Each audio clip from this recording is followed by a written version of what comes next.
एक गांव में रमेश नाम का एक गरीब व्यक्ति रहा करता था जो बहुत मेहनती था और अपनी मेहनत के बल पर ही वह अपने परिवार का भरण पोषण कर रहा था। रमेश के पास थोड़ी सी खेती थी, उसी खेती को वह करके अपना घर गुजारा चला रहा था। खेती में उतना कर लेता था कि वह अपने परिवार का पेट बड़ी आसानी भर सकता था। और उसी गांव में एक अमीर शहजादा रहा करता था। शहजादे की पैतृक संपत्ति उसके पास थी, खेत खलियान संपत्तियां भी उसके पास में खूब सारी थी, बेशुमार धन दौलत सब कुछ था उसके पास। जितना बड़ा उसका खजाना था उतना ही छोटा उसका दिल था। वह मजदूरों से खूब काम तो करवाता पर पैसे के नाम पर उन्हें कम पैसे ही देता और साथ में उन्हें जिल्लतें दुत्कारता भी था। वह बहुत बड़ा कंजूस व्यक्ति था, पर क्या करे, गरीबी के हाल ने मजबूर कर रखा था। आधा गांव उसके खेत खलियान में ही काम करता था। गांव के बच्चे कुछ लोग रमेश को देखकर बड़े हैरान होते थे कि यह इतनी सी थोड़ी सी जमीन में इतनी अच्छी फसल कैसे कर लेता है। उसी साल गांव में भयंकर तबाही हुई, खूब आंधी तूफान बारिश सब कुछ आया और सब कुछ तहस नहस करके चला गया। उस गांव के हालत इतने बुरे हो चुके थे कि लोगों के पास खाने तक के लिए कुछ नहीं बचा था। उसी में से एक था रमेश, जिसकी हालत गांव के सभी व्यक्तियों से ज्यादा कमजोर हो चुकी थी। जैसे तैसे करके अपना घर का गुजारा कर रहा था। एक वक्त के बाद उसके पास वह भी खत्म हो जाता है। हालात इतने बुरे हो चुके थे, रमेश के पास शहजादे से कर्ज लेने के अलावा और कोई रास्ता नहीं बचा था। अगले ही दिन शहजादे के पास कर्ज लेने के लिए रमेश जाता है। शहजादे ने रमेश की पूरी बात सुनी और उसके मन में लालच जागा, क्योंकि वह पहले तो कंजूस था। तो उसने सोचा क्यों ना मैं इसे कर्ज देने से बेहतर है कि मैं इसे अपने खेत में ही काम पर लगा लूं, क्योंकि अगर मैंने इसे कर्ज दे दिया तो ये कर्ज कहां से लौटा कर देगा, इसके पास तो इतना बड़ा खेत भी नहीं है।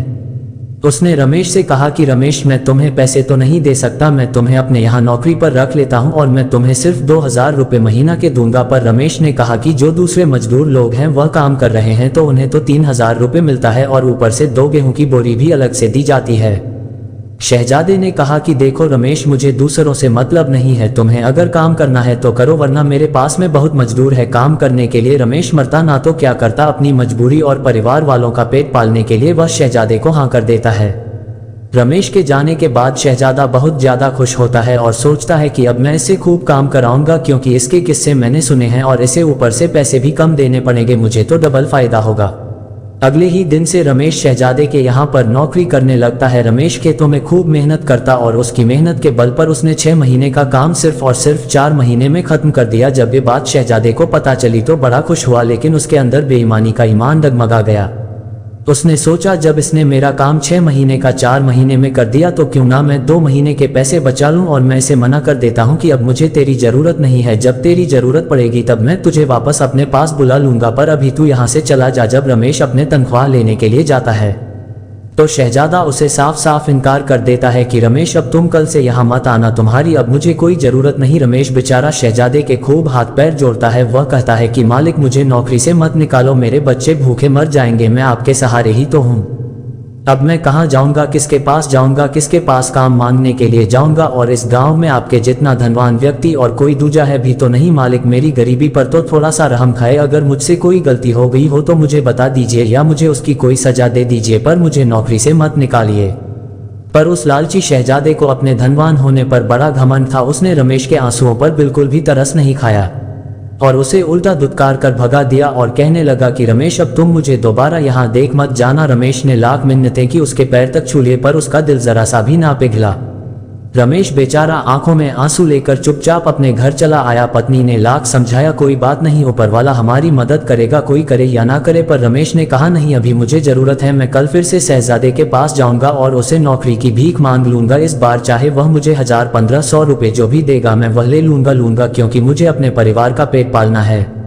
सुबह होते ही रमेश उस शहजादा के घर पहुंच जाता है। शहजादा उसे देखकर कहता है, मैंने तुम्हें कल ही मना करा था ना कि तुम यहाँ मत आना, अब क्यों आए हो यहाँ पर। रमेश ने कहा, साहब, मेरे अन्नदाता, मेरे मालिक, मुझे नौकरी पर रख लो वापस, वरना मेरे बच्चे भूखे मर जाएंगे, मेरी कुछ मदद करिए आप। लाख मिन्नतें करने के बाद भी उस शहजादे ने उसे नौकरी पर रखने के लिए मना कर दिया और उसे फिर दुत्कार कर भगा दिया। अगले ही दिन वापस वह रमेश उम्मीद में जाता है कि आज शहजादा मान जाएगा, आज तो मुझ पर कुछ तो दया दिखाएगा। पर रमेश ने जैसा सोचा वैसा नहीं हुआ। शहजादे ने उसे वापस बुरा भला बोलकर अपने दरवाजे से बाहर कर दिया और अब से यही रोज क्रम चल रहा था। लगभग 1 हफ्ता बीत चुका था, पर रमेश की बातों का उस शहजादे पर कोई असर ही नहीं हो रहा था। जैसे ही यह बात गांव वालों को पता चली कि रमेश के साथ इतना अत्याचार हो रहा है, गांव में लोग बातें करने लगे कि हमारे गांव का शहजादा कितना बुरा इंसान है कि वह शहजादा उस गरीब इंसान की थोड़ी सी भी मदद नहीं कर सकता। क्या इतना नीचे गिर चुका है वह शहजादा। जब ये बात शहजादे को पता चले कि उसके बारे में कुछ बातें गांव में फैल रही हैं, उसकी चारों तरफ बुराइयां हो रही हैं, तो घबरा जाता है और सोचता है कि अब मैं क्या करूं। उसके मन में ख्याल आता है कि क्यों ना मैं 10 से 15 दिन के लिए अपने रिश्तेदार के वहां चला जाता हूं।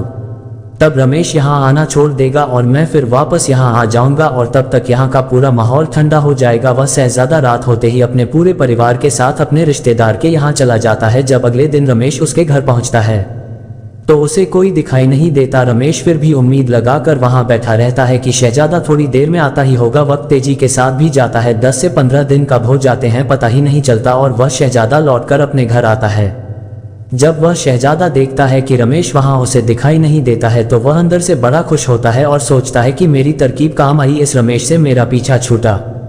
शहजादे को घर आकर देख कुछ मजदूर लोग शहजादा के पास आते हैं और कहते हैं कि मालिक, आपके जाने के कुछ दिनों के बाद ही आपके घर में कुछ लोग चोरी के इरादे से घुसने ही वाले थे, पर रमेश वहां हर रोज आपका इंतजार करता था और बैठा रहता था। उसकी नजर उन चोरों पर पड़ गई और उसने बिना अपनी जान गंवाए वह उन चोरों से अकेला ही भर गया और उसने आपका पूरा घर लूटने से बचा लिया। पर हाँ, उस भिड़ंत में वह पूरी तरह से गंभीर घायल हो चुका है और वह भी अस्पताल में भर्ती है। गांव वालों की बात सुनकर उस शहजादे का थोड़ा सा मन ठंडा पड़ गया। उसने सोचा कि मुझे रमेश से मिलना चाहिए।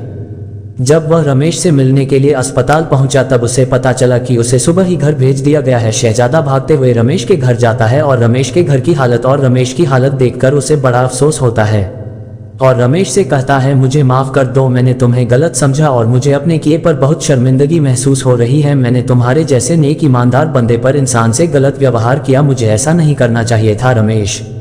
रमेश कुछ कह पाता, इतने में शहजादे की आंखों से आंसू छलक पड़ते हैं। रमेश कहता है कि मालिक, आपने मेरे बारे में सोचा, वही मेरे लिए काफी है। फिर वह शहजादा रमेश को अपने घर वापस नौकरी पर रख लेता है और उसके घर की हालत पूरी सही कर देता है और इस बार शहजादा रमेश को ज्यादा पैसे देता है। इससे रमेश की घर की हालत भी अच्छे हो जाते हैं और रमेश वापस अपना जीवन अच्छी तरह से जीने लगता है।